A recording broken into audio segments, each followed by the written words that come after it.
Gente, hoje foi um dia especial. Encerrei mais um de vários jejuns de 40 dias que eu tenho experimentado. Tem sido algo precioso, mas eu decidi abrir essa experiência. Registrei parte do meu dia e de verdades importantes quando falamos a respeito de jejum, principalmente do assunto de jejum prolongado. Quero dividir essas verdades com você. Primeira verdade que eu quero compartilhar com você é algo que nós precisamos mudar o paradigma e desmistificar isso.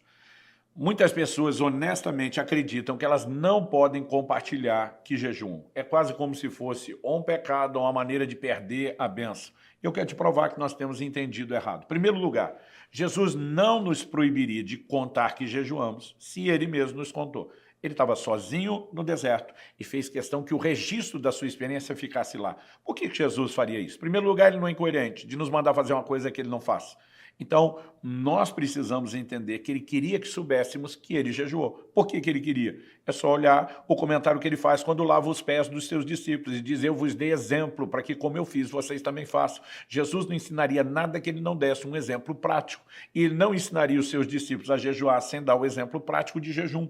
Nós precisamos entender isso. Não apenas os 12 que caminharam com ele e viam as suas experiências, seu tempo de oração, mas cada um de nós que não teve um contato físico com ele, mas precisaria ser inspirado por ensinos como o de Mateus 6,16, quando jejuardes. Aliás, Jesus não disse se, ele disse quando, e ele esperava que nós fizéssemos. Então vamos entender algumas coisas. Em Mateus, no capítulo 6, quando Jesus fala a respeito de não tocar trombeta, ele está falando de uma questão, em primeiro lugar, de motivação, de gente que procura reconhecimento, autopromoção, vanglória, e ele não falou disso apenas em relação à questão do jejum, ele falou em relação às esmolas, ele falou em relação à oração. Então, o mesmo texto que diz que a gente não deveria orar diante de outros apenas para ter o reconhecimento de que somos gente que ora, nos mostra orações que são feitas em público. Ou seja, o problema não é orar em público na frente de outros, é fazer isso na frente de outros apenas querendo que eles vejam. Então, o cerne do problema diz respeito à motivação. Aliás, o capítulo 6 vem na continuação de ensinos anteriores de Jesus. No capítulo 5, no verso 16 de Mateus, Jesus diz, brilha a vossa luz diante dos homens, para que eles vejam as vossas obras e glorifiquem ao Pai que está nos céus. Se fosse para não demonstrar nada de bom que fazemos, como é que as pessoas vendo nossas obras glorificariam a Deus? O ponto é, se estamos buscando autopromoção, vanglória, ou se estamos promovendo glória a Deus. Essa é a primeira coisa que tem que ser entendido. Jesus fala a respeito de uma mão não saber o que a outra faz quando o assunto é esmola. É lógico que a mão não tem inteligência própria para conversar, para comunicar, para um entender a outra. Jesus está usando uma linguagem figurada de, ei, não precisa fazer alarde, não tem que promover, nem para si mesmo o que dizer para os outros. Mas vamos considerar algo. Paulo, quando escreve a Timóteo, fala a respeito de quais viúvas seriam cuidadas pela igreja, ele honestamente vai dizer que entre os critérios das que receberiam esse tipo de cuidado tinha que ser aquela que tinha testemunho de boas obras. Como que alguém seria selecionada pelo testemunho de boas obras se tivesse que fazer todas as suas boas obras escondido o tempo todo? Jamais ela seria reconhecida. A Bíblia não está falando de um tipo de sigilo absoluto. Ela está falando de questões ligadas ao coração. Então me deixe voltar na história. Quando eu era garoto e tinha 18 anos de idade, comecei a jejuar aos 15. Com 18 anos de idade já fazia jejuns regulares com certa frequência, de períodos que iam até 7 dias só na água. Ou seja, chegou um momento eu não consegui esconder dos meus pais que jejuavam. Meu pai, que nunca praticou jejuns tão longos, preocupado que eu estivesse migrando para algum lugar de fanatismo, porque ele desconhecia jejuns mais prolongados em termos práticos, um dia vem conversar comigo preocupado. E foi nessa conversa que pela primeira vez eu descobri que meu pai jejuava. Não fez nenhum jejum, até onde eu saiba, maior do que 2 dias, mas fazia jejuns.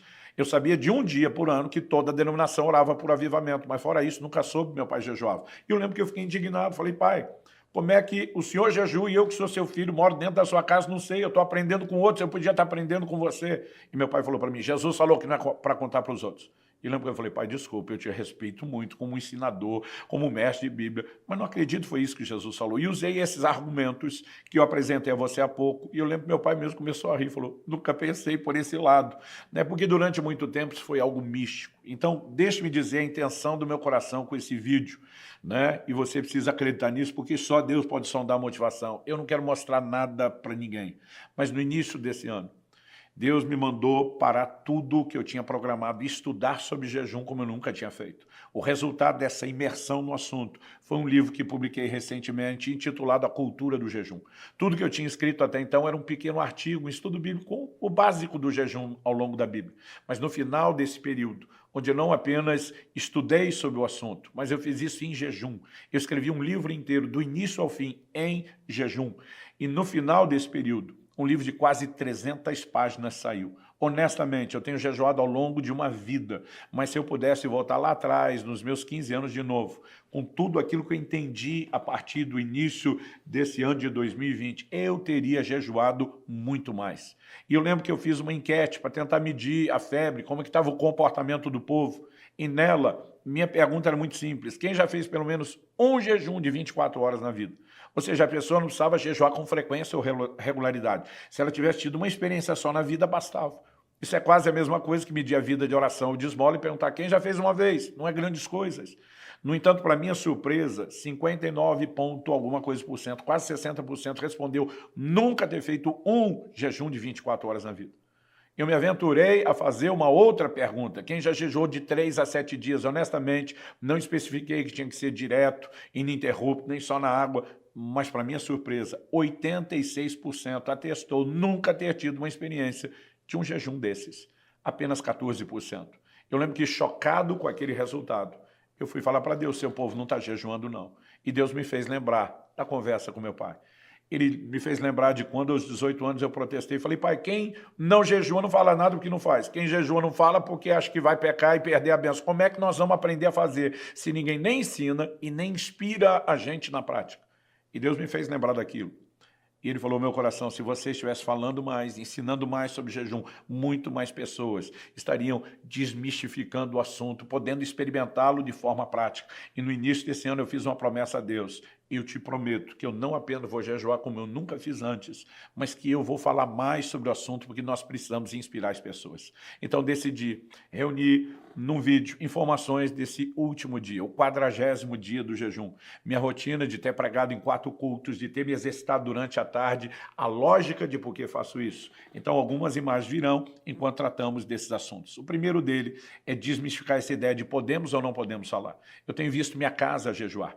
Minha filha, há pouco tempo, fez um jejum de 20 dias na água. Recentemente, meu filho saiu de um de 7. Minha mulher fez um de 10. Alguém perguntou: ei, você acha que sua família tem o dom de jejuar? Eu falei: não, eles têm exemplo, eles têm inspiração, né? Eles têm referência para isso. E é uma das coisas que nós precisamos para viver o evangelho em todas as áreas. Nessa não seria diferente. Honestamente, eu passei a ser inspirado a jejuar por causa que outros compartilharam tanto seus jejuns como suas experiências e orientações práticas. Então nós precisamos mudar isso. Não quero, com esse vídeo curto, inspirar ninguém a nenhuma responsabilidade. Quando eu falo de jejum prolongado, para mim, jejum prolongado segue alguns critérios, e essa é a segunda verdade que eu tenho que deixar com você. Em primeiro lugar, eu creio que ele deveria demandar muito treino e prática em jejuns menores antes de se tornando períodos cada vez maiores. Não é uma regra, não é um fundamento bíblico que não possa ser quebrado, mas a exceção será apresentada na sequência. Tirando a questão da experiência, eu acredito que precisamos da direção do Espírito Santo. Se o Espírito Santo claramente definir alguém que tenha a maturidade de ouvir e reconhecer a sua voz,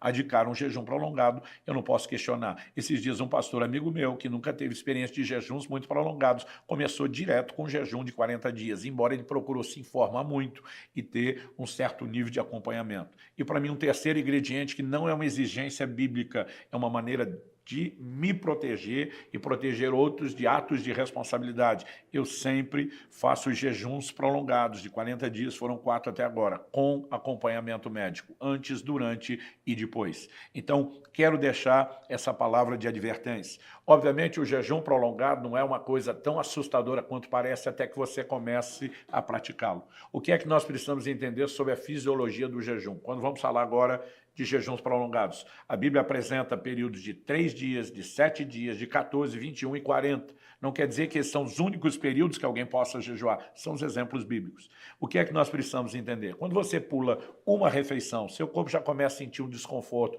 não é apenas pelo hábito dos horários que come, é porque deixou de entrar glicose, que vem principalmente por meio do carboidrato, que é a nossa fonte de energia. Quando a energia deixou de entrar, o corpo precisa recorrer a uma outra fonte. Qual?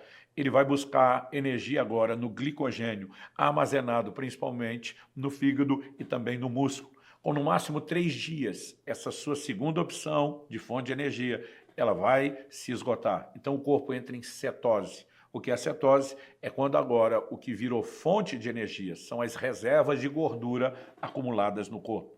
A partir desse momento, nos primeiros 3 dias, que é o tempo que leva até a cetose, as pessoas que principalmente não passaram por uma desintoxicação alimentar prévia e não têm um estilo de vida tão saudável vão sofrer mais, vão ter dor de cabeça, irritação, é um processo desconfortável. Quem já está com o organismo limpo ou se preparou, não costuma sofrer. No último jejum que eu entrei, não precisei de nenhuma preparação, comecei direto. No anterior a esse, eu passei por um processo de 10 dias de preparação para que não tivesse incômodo.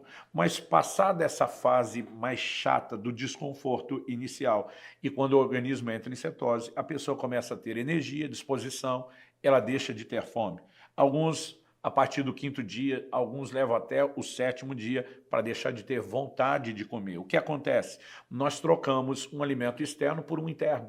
Então você acorda, tem saciedade. Pastor, nós podemos ter energia? Depende. O que acontece no jejum prolongado? Vamos para outra informação. Você parou de comer, o metabolismo vai baixar. Quem para de comer normalmente para de se exercitar e de se movimentar, o metabolismo vai baixar um pouco mais. O organismo que está vivendo de reservas de gordura faz a leitura do metabolismo e diz, não está precisando de tanto, por que é que eu vou entregar energia desnecessária? E ele entra no modo de economia. O que acontece? Quando alguém faz um movimento de pressa em jejuns prolongados, normalmente de 1 semana até 3, isso varia com cada um, ele pode ter tontura, ele pode ter uma sensação de fraqueza. O que eu aprendi com orientação de um médico que pesquisa muito o jejum, que tem uma clínica que trata pacientes com jejum e tem uma larga amostragem, ele nos chamava a parar para pensar na homeostase, a capacidade de adaptação do corpo. Ele diz, ei, se você se exercitar numa base praticamente diária e seu corpo entender que precisa de energia, na adaptação, na homeostase, ele vai te entregar energia. Fiz isso no meu último jejum. Passei a treinar no 9º dia, depois que li isso, consultei meu médico, ele me diz, olha, a teoria é essa, nós não temos o laboratório que ele tem. Falei, doutor, você é o seu laboratório. Eu quero estudar isso, orei e tive paz. O que eu fiz? Treinei até o 40º dia. Nunca tive tanta disposição física num jejum como treinando, porque eu exigia que meu corpo entregasse a energia que eu precisava.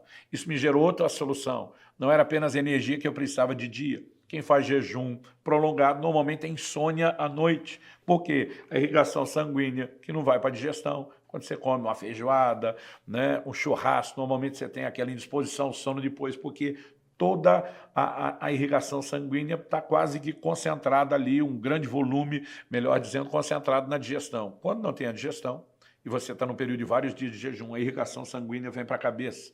Então, é algo natural, não é espiritual. É algo fisiológico, você fica criativo, você fica inspirado, a mente fica acelerada. É por isso que os gregos antigos, que não jejuavam com propósitos espirituais, diziam que clarificava a mente. Gente como Pitágoras exigia, né, que os seus discípulos jejuassem antes dele ensiná-los. Mas a parte diferente é a percepção espiritual. Para aqueles que servem a Deus, estão debaixo da ação do Espírito Santo. Antes de treinar, eu tinha muita insônia. A partir do momento que passei a treinar, o treino me deu energia de dia, mas tinha um cansaço e uma qualidade de sono melhor à noite. Depois, é a minha segunda experiência de um jejum com treino, do início ao fim, com exercício físico. Eu nunca mais tive fraqueza, eu nunca mais tive tontura, eu nunca tive falta de energia ou disposição, mesmo em jejuns prolongados.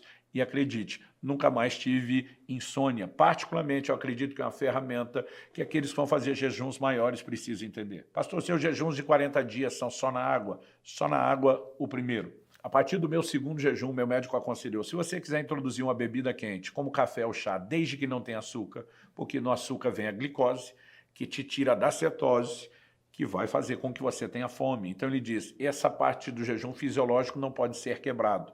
Se você não entender de Deus, como no primeiro, que tem que ser só água, no primeiro tomava água mineral, nunca quis tomar água de coco. Alguns preferem usar por causa do equilíbrio eletrolítico. Eu particularmente tenho medo, porque a água de coco tem frutose.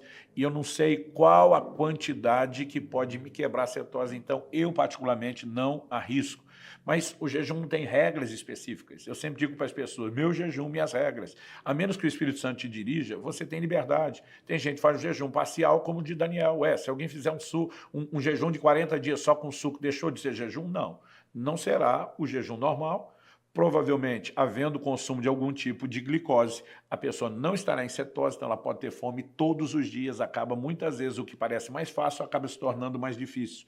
Mas a partir do meu segundo jejum, meu médico sugeriu, se quiser tome café ou chá, desde que sem açúcar, e ele me orientou, faça um teste, bebendo misoshiro, o caldo da soja fermentada que os japoneses tomam muito. Eu brinco que aquilo é uma água suja, uma aguinha salgada, né? Ele tem, uma caneca tem em torno de 30 e poucas calorias, menos de 1 grama de fibra alimentar e menos de uma ou quase nada mais do que uma, dependendo da medida de cada caneca da pessoa, de carboidrato. Ou seja, fisiologicamente não quebra seu jejum, mas o sal, o sódio, ele pode te dar um ânimo, um up, por causa da questão do equilíbrio eletrolítico. Então, a partir do meu segundo jejum, eu tomei uma decisão, a menos que Deus me dê uma palavra de ser só na água, eu posso tomar café, eu posso tomar chá. Honestamente, com o tempo, meu paladar, embora o café seja das minhas bebidas prediletas, sempre sem açúcar, mesmo quando não estou jejuando, durante o jejum ele acaba ficando muito forte, então já não consigo tomar tanto. Mas o misoshiro eu tenho feito uso. No meu terceiro jejum, foi praticamente uma base regular diária. No último, eu não tomava sempre, porque meu médico me deu uma reposição de sais. Ele mandou, né, manipular e balancear tudo aquilo que eu precisava. Então, muitas vezes eu punha aquilo na água, bebia e não dependia tanto do misoshiro. Não importa se o jejum de 40 dias acontece só na água, se ele tem ingestão de chá, café e misoshiro. Sempre a minha perda de peso varia de 17 a 19 quilos. É a minha experiência. Tive um jejum, o primeiro só na água, onde eu perdi 16. Por quê? Eu fiz ele depois de uma dieta muito rígida de preparação, onde eu já tinha perdido 17 quilos antes de começar. Mas eu quero dizer que fisiologicamente, espiritualmente, não há tanta mudança. Nós temos formas e maneiras. Alguém sentiu de Deus, vai passar os 40 dias trancado? Ótimo. Desde a primeira vez, Deus me chamou para jejuns, onde eu não podia parar minha agenda de pregação. É a quarta vez onde eu prego quase todos os dias. No primeiro jejum eu contei 46 ministrações. Né? No terceiro jejum, no início de 2022, eu treinei 28 vezes. Estou falando de treino pesado na academia e não só não baixei a carga, como muitas vezes aumentei e ainda às vezes acrescentava até mesmo, além de 1 hora e pouco de treino, mais 1 hora de cardio. E eu estou falando dessas coisas porque nós precisamos mudar a maneira de pensar, parar de ter tanto medo. Pastor, resultado final, meu médico pediu, na última experiência, 60 tipos diferentes de exame de sangue, todos eles apontaram numa única direção. Ele me acompanha desde 2014, eu nunca tive resultados tão saudáveis em relação ao meu corpo, né? a minha saúde, obviamente, como os depois do jejum. Então, se uma pessoa não tem um problema, né, específico de saúde, onde os médicos digam, olha, é melhor não fazer a prática do jejum contínua ao longo desse ano, nós estamos no início de setembro, enquanto eu gravo, eu devo ter jantado 6 ou 7 vezes no máximo, porque eu tenho praticado muito jejum intermitente nos intervalos. E sabe, são impressionantes os resultados. Não falo isso tudo para te inspirar em nenhuma loucura, um jejum prolongado, mas a começar a procurar se informar. Você pode ler meu livro, A Cultura do Jejum, você pode assistir o curso que eu gravei, cada um dos 12 capítulos virou uma aula, são 12 aulas. Tenho no final, como apêndice, como anexo, várias entrevistas feitas com o Dr. Aldrin Marshall, o médico que tem me acompanhado. Eu quero te encorajar a se informar e começar a praticar de forma lenta, sábia, paulatina, progressiva, algo que Deus quer restaurar. Eu creio que Deus quer restaurar a cultura do jejum, não só na igreja brasileira, no mundo, mas eu creio que o Brasil será chamado a um lugar de uma entrega impressionante. Eu tenho dezenas e dezenas de amigos que têm feito jejuns de 40 dias. Deus está multiplicando aos poucos algo que muita gente não toma conhecimento, mas é uma prática que está crescendo e eu acredito que algo extraordinário está para acontecer no tempo do fim. Recomendo muito livros como da Valnice, Milhomens, O Jejum e a Redenção no Brasil, livros como do Marré Chávida, publicado pela Editora Vida, O Poder Secreto do Jejum e da Oração, foi o livro que mais me pilhou aos jejuns prolongados. Ou seja, nós temos muito material e informação para que a gente processe, para que a gente comece a mudar a maneira de pensar e de agir. Eu encerro esse vídeo encorajando você a ir além do que você já foi. Se nunca jejuou, Comece o seu primeiro jejum. Meu primeiro jejum foi pular uma refeição. Depois eu pulei 2, depois 3, depois um dia, depois 2 dias. Não necessariamente um atrás do outro. Às vezes, depois da prática de várias vezes o mesmo período, é que eu ia aumentando lentamente. E durante 3 décadas e meia, eu evoluí de um jejum de uma refeição a jejuns regulares de 40 dias. Não quer dizer que eu só faça esses, mas esses têm se tornado presentes e marcantes. Não falo muito das minhas experiências com Deus, que têm sido extraordinárias, porque não quero te inspirar a tentar ter a minha experiência. A experiência que eu tenho no jejum não repete na outra. Cada jejum é único, é singular. Eu tenho tentado usar apenas a oportunidade de trazer o ensino bíblico e explicações de ordem fisiológica que ajudem a melhorar a prática de cada um. Suas experiências, elas virão à medida que você pratica, e elas serão um ingrediente a mais. Elas não deveriam ser a nossa motivação. A motivação é buscar a Deus. As experiências são efeitos colaterais, são mera consequência. Que Deus...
A gentle breeze whispers its delight. Leaves rustle softly, stars gleam bright. In your arms everything feels right. Moonlight paints our shadows tall. In the breeze I hear your call. Autumn breeze in the night so tenderly. In your embrace I feel so free. Every sigh, every touch we share. In the autumn breeze I know you care. Stars above, a blanket of delight. In your eyes, the autumn night. Walking through the amber glow. With you beside me, love starts to grow. Deus possa inspirar, fortalecer o seu coração através dessa experiência que eu decidi compartilhar com você e desses insights principais a respeito do jejum.